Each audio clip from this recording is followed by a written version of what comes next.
The security guard didn't hesitate.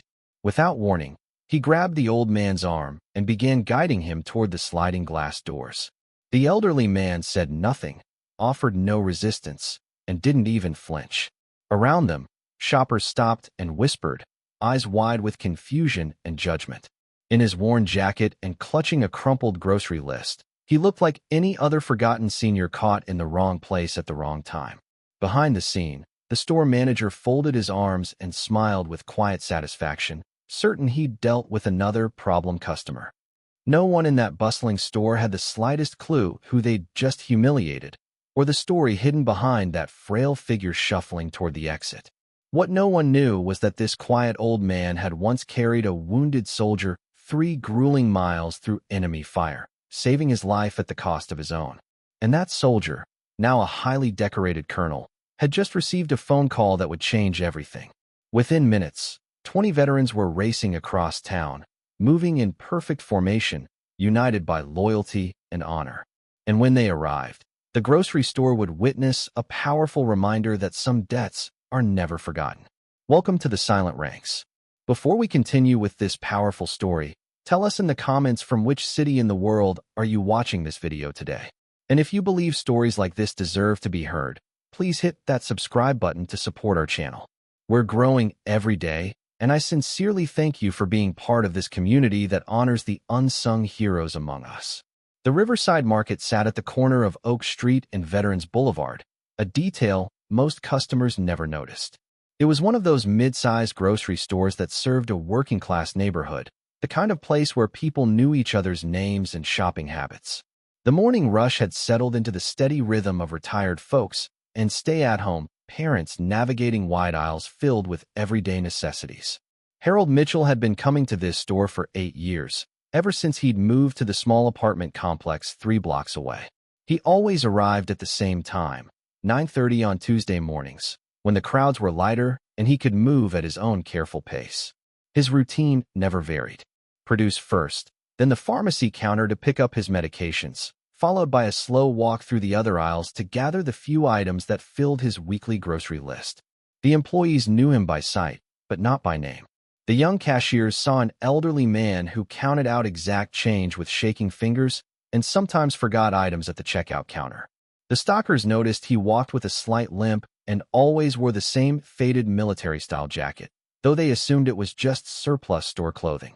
To them, he was simply another senior citizen moving through their store with the careful deliberation of someone whose world had grown smaller with age. What they didn't see was the way Harold's eyes constantly scanned the environment, old habits from a different lifetime. They didn't notice how he positioned himself near exits or how he instinctively counted the number of people in each aisle.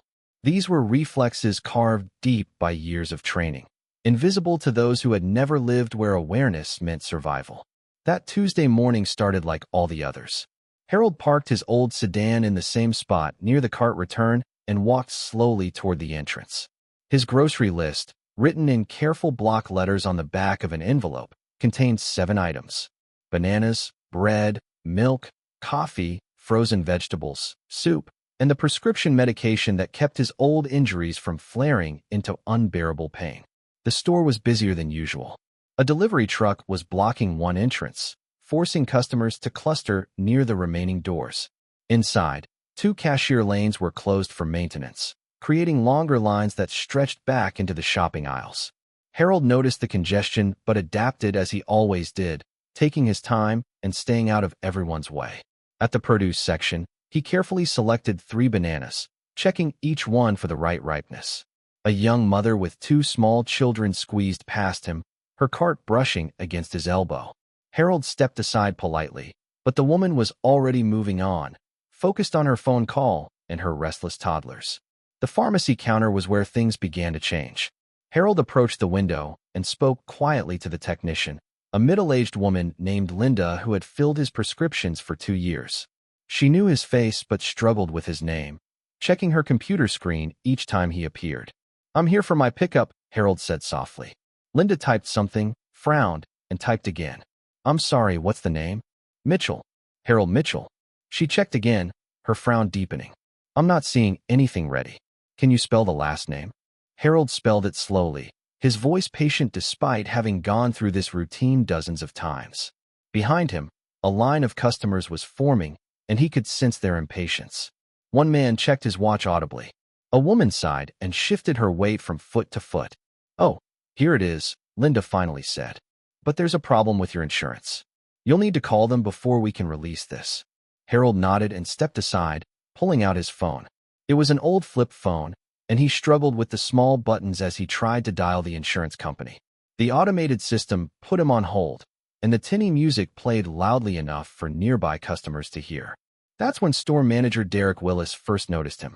Willis was 38 years old, ambitious, and convinced that customer complaints were the enemy of his quarterly performance reviews. He had been walking the store floor when he heard grumbling from the pharmacy area. Customers were complaining about the wait, and when he investigated, he saw an elderly man standing off to the side, apparently talking loudly to himself. Willis didn't approach immediately. Instead, he watched from a distance as Harold continued his phone call, occasionally speaking to the automated system in a voice that carried further than he realized. To Willis, it looked like disruptive behavior. To the customers in line, it seemed like an inconsiderate old man who didn't understand social boundaries. After 15 minutes, Harold finally reached a human representative. The conversation was lengthy and complex, involving insurance codes and pharmacy protocols that required him to speak slowly and repeat information multiple times. His voice grew slightly louder as he tried to make himself understood, and his frustration began to show. "No, I don't understand why this changed," he said into the phone. "I've been getting this same prescription for 3 years." Willis made his decision. He approached Harold with the confident stride of someone exercising authority. "Sir, you're going to need to take that call outside. You're disturbing other customers." Harold looked up, surprised. He had been focused entirely on his phone call and hadn't realized he was causing a problem. "I'm almost finished. Just trying to sort out this insurance issue." "I understand, but you'll need to handle it outside." Harold nodded and walked toward the entrance, still holding the phone to his ear. But the insurance representative put him on hold again, and when the call dropped entirely, he had to redial and start the process over. By the time he worked his way back through the automated system, 20 minutes had passed, and his phone battery was dying. He came back inside to try one more time at the pharmacy counter, hoping Linda could help resolve the issue directly with the insurance company. But Willis was waiting for him.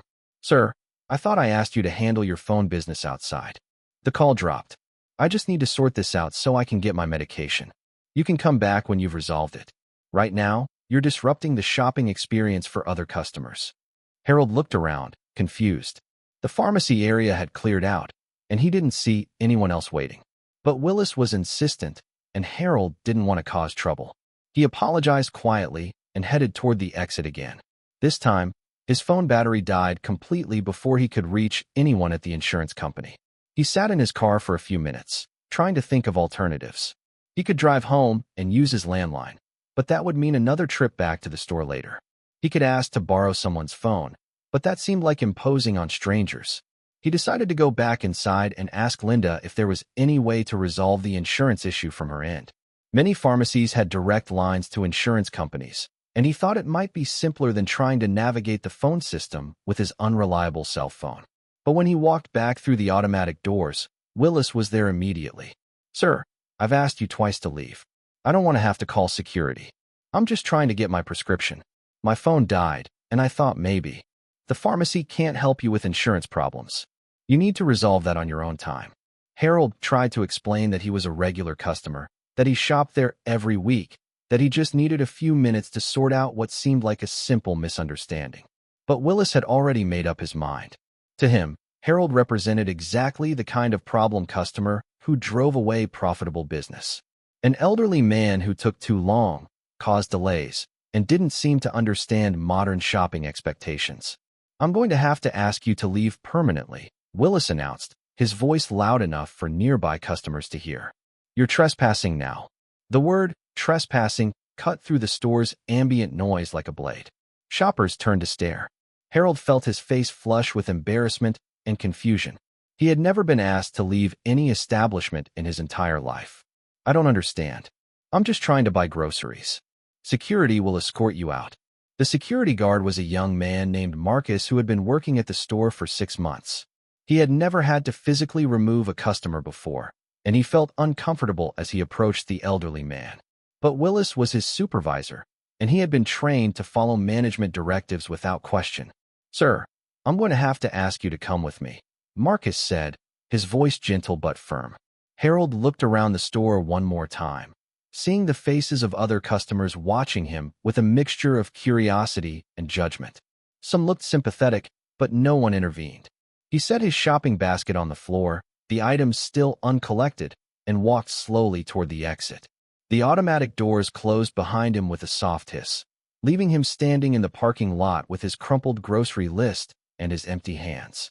He had no prescription medication, no groceries, and no understanding of what had just happened to him. What Harold didn't know was that one of the customers in the store had recognized him. Sarah Chun had been shopping in the cereal aisle when she heard the commotion at the pharmacy.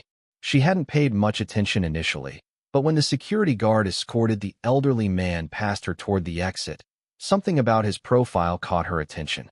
The way he carried himself despite his age, the familiar outline of his military jacket, the careful dignity in his walk even under humiliation. Sarah was a nurse at the VA hospital downtown, and she had seen Harold's photograph hanging in the corridor outside the administrative offices. Not a recent photo, but one from 40 years ago, showing a young sergeant receiving a medal for valor. The caption had mentioned his name and his service record, including a mission where he had carried 3 wounded soldiers to safety during an ambush outside Da Nang. She wasn't completely certain it was the same man, but the resemblance was strong enough to worry her. Sarah finished her shopping quickly and went to her car, where she called her husband Mike, a retired Army colonel who volunteered at the VA hospital. "Mike, I think I just saw Harold Mitchell get thrown out of the Riverside Market." Mike knew the name immediately. Harold Mitchell was something of a legend among the older veterans who frequented the hospital. Not because he talked about his service, he never talked about it, but because other men who had served with him still spoke about what he had done in Vietnam. "Are you sure it was him?" "Pretty sure. He matches the photo in the hospital hallway, and he was wearing that old military jacket. They made him leave because he was trying to sort out some kind of phone problem." Mike was quiet for a moment. "I'll make some calls." Within minutes, Mike had reached out to 4 other veterans who knew Harold personally. 2 of them lived within 10 minutes of the grocery store. 3 others were at the VFW hall having coffee and could be there in 15 minutes. The word spread quickly through the informal network of men who had served together, fought together, and looked out for each other long after their uniforms came off. By the time Harold had walked to his car and sat behind the steering wheel, trying to figure out his next move, 20 veterans were either driving toward the Riverside Market or already gathering in the parking lot. Colonel Mike Patterson arrived first, wearing his dress uniform from a memorial service he had attended earlier that morning. He found Harold sitting in his car, staring at his grocery list with the confused expression of someone trying to make sense of a senseless situation. Mike knocked gently on the window. Harold looked up, recognized him from the hospital, and rolled down the window. "Harold, Sarah called me. She said there was some kind of problem in the store." Harold shrugged, embarrassed.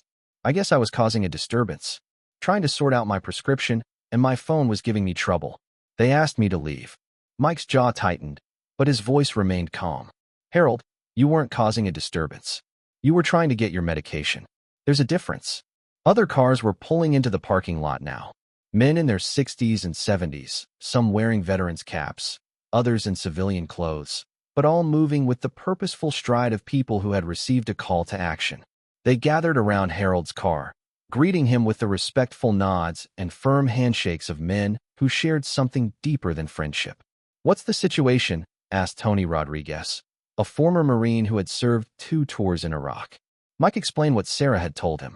As he spoke, the expressions on the faces around him grew harder. These were men who had spent their lives serving a country that had taught them to protect those who couldn't protect themselves. They had sworn oaths to defend against enemies foreign and domestic, but they had also learned to recognize a different kind of enemy, the casual cruelty of people who mistook dignity for weakness. "So what do we do?" asked Jim Walsh, a former Navy corpsman who had served in Desert Storm. Mike looked at the store, then at Harold, then at the 19 other veterans who had answered the call. "We go shopping." They formed up without being asked. It wasn't a conscious military formation, but decades of training created automatic spacing and alignment. 20 veterans walking together across a parking lot, their steps unconsciously synchronized, their presence impossible to ignore. Inside the store, Derek Willis was feeling pleased with himself. He had handled a problem customer efficiently and decisively. The pharmacy area was running smoothly now, and the other customers seemed satisfied with the service. He was thinking about writing up the incident for his regional manager, framing it as an example of proactive customer service management. The automatic doors opened, and Willis looked up to see 20 men entering his store together. His first thought was that it might be some kind of tour group, but something about their bearing made him pause. They moved with shared purpose, and their eyes were scanning the store in a way that seemed familiar but unsettling. The veterans spread out through the store, not dramatically or threateningly, but with the natural dispersion of people who understood tactics. They didn't speak loudly or cause any obvious disturbance. They simply began shopping, each of them moving through the aisles with grocery baskets, selecting items with careful deliberation. But Willis could feel the shift in the store's atmosphere. Other customers had noticed the new arrivals, and conversations had grown quieter. The veterans were polite to everyone they encountered, but there was something in their presence that commanded attention. Mike Patterson approached the customer service counter, where Willis was standing with growing uneasiness. "Excuse me, are you the manager?" "Yes, I'm Derek Willis. Is there something I can help you with?" "I hope so. I understand you had an incident earlier with one of your customers. An elderly gentleman who was having trouble with his prescription?" Willis felt his confidence falter slightly. "We had a customer who was disrupting other people. I handled it appropriately." "Harold Mitchell?" The fact that this stranger knew the name made Willis nervous. "I don't discuss specific customer situations." Mike nodded. "I understand, but I think there might have been a misunderstanding. Harold is a regular customer here, isn't he?" "I really can't. He shops here every Tuesday morning. Same routine, same time. Quiet man, never causes trouble, always pays in cash." "Does that sound right?" Willis realized he was being backed into a corner, but he wasn't sure how or why. "Look, I don't know who you are or why you're asking these questions, but I handled a customer service issue according to store policy." Mike smiled, but it wasn't a warm expression. "I'm Colonel Mike Patterson, U.S. Army, retired. And these gentlemen with me are some of Harold's friends. We heard he had a problem today, and we wanted to make sure everything was resolved properly." Willis looked around the store and realized that the 20 men weren't just shopping randomly. They had positioned themselves strategically throughout the aisles, and while they weren't doing anything overtly threatening, their presence had transformed the entire atmosphere of the store. Other customers were watching the interaction at the service counter with growing interest. "I don't understand what this has to do with anything," Willis said, but his voice had lost its earlier authority. "Harold Mitchell is a decorated Vietnam veteran," Mike said quietly. "He carried 3 wounded soldiers through enemy fire to save their lives. He received the Silver Star for valor and the Purple Heart for wounds sustained in combat. He spent the last 8 years shopping in this store without ever causing a single problem." Willis felt the blood drain from his face. Around the store, the other veterans had stopped their shopping and were listening to the conversation. Several had moved closer to the customer service counter. "He was trying to sort out an insurance problem with his prescription medication," Mike continued. "Medication he needs for injuries he sustained while serving his country. His phone was giving him trouble, so he was having difficulty reaching his insurance company. Instead of offering to help, you chose to humiliate him and ban him from the store." The words hung in the air like an accusation. Willis looked around and saw that every person in the store was now watching him. The veterans, the other customers, his own employees, all waiting to see how he would respond. I didn't know." "You didn't ask," said Tony Rodriguez, stepping forward. "You saw an old man having trouble, and you decided he was your problem to solve by throwing him out." "That's not how it was." "That's exactly how it was," said Jim Walsh. "We've all seen it before. People look at us and see problems instead of people. They see weakness instead of sacrifice." Willis realized he was facing something far more serious than a customer complaint. These men weren't just angry, they were disappointed. And somehow, their disappointment felt worse than anger. "Harold didn't ask us to come here," Mike said. "He would probably be embarrassed if he knew we were making a scene. That's the kind of man he is. He handles his problems quietly, with dignity, without asking for help or recognition. But sometimes quiet dignity gets mistaken for something else." The store had grown completely silent. Even the background music seemed to have faded away. "What do you want me to do?" Willis asked, his voice barely above a whisper. Mike pulled out his phone and dialed Harold's apartment. Harold answered on the third ring, his voice tired. "Harold, it's Mike Patterson. Some of the guys and I are at the Riverside Market. We'd like you to come back and finish your shopping." "Mike, I appreciate it, but I don't want to cause any more trouble." "You didn't cause trouble, Harold. There was just a misunderstanding that needs to be cleared up." There was a long pause. "Are you sure?" "I'm sure. Come on back." Mike hung up and looked at Willis. "Harold is going to come back and complete his shopping. I trust that won't be a problem." Willis shook his head quickly. No problem at all." "And his prescription?" "I'll make sure Linda gets the insurance issues sorted out." "And the ban?" "There is no ban. It was a misunderstanding." 5 minutes later, Harold walked back through the automatic doors. The veterans had formed a loose perimeter around the store, not threatening or intimidating, but unmistakably present. As Harold entered, several of them nodded respectfully in his direction, but none made a big show of greeting him. Harold looked confused by the situation but determined to maintain his dignity. He picked up a shopping basket and began his routine exactly as he had planned it an hour earlier. Produce first, then the pharmacy, then the other aisles. Linda at the pharmacy counter greeted him with a completely different attitude than before. She had already called the insurance company and resolved the coverage issue. His prescription was ready, and she handed it to him with a respectful smile and a quiet, "Thank you for your service." Harold nodded politely and continued with his shopping. The veterans maintained their presence throughout the store, but they didn't hover around him or make him the center of attention. They simply ensured that he could complete his routine without interference. At the checkout counter, the young cashier handled Harold's transaction with extra care, making sure to count his change correctly and bag his groceries properly. She had no idea why the store suddenly felt so charged with tension, but she sensed that this particular customer deserved special attention. As Harold finished his shopping and headed toward the exit, Mike Patterson approached Derek Willis one more time. "Harold shops here every Tuesday morning at 9:30, he said quietly. "He's a good customer who pays his bills and minds his own business. I trust you'll remember that." Willis nodded quickly. "Absolutely. It won't happen again." "I hope not, because we'll be checking in from time to time. Not to cause trouble, just to make sure everything is running smoothly." The veterans filed out of the store behind Harold, their mission accomplished without drama or confrontation. They had simply demonstrated that Harold Mitchell was not alone, that he had people who valued him, and that his dignity mattered to someone. In the parking lot, Harold stood beside his car, looking at the men who had come to his aid without being asked. "I don't know what to say," he told them. "You don't need to say anything," Mike replied. "That's what we do. We look out for each other." Harold nodded, understanding passing between them that required no words. He got in his car and drove home, his groceries in the back seat and his prescription in his pocket. The veterans dispersed to their own cars and their own lives, but the bonds between them had been reinforced by the morning's events. They had reminded themselves and everyone else that service doesn't end when the uniform comes off, and that honor isn't something you leave behind when you return from war. Inside the store, Derek Willis spent the rest of the day thinking about what had happened. He realized he had learned something about assumptions, about dignity, and about the invisible histories that people carry with them.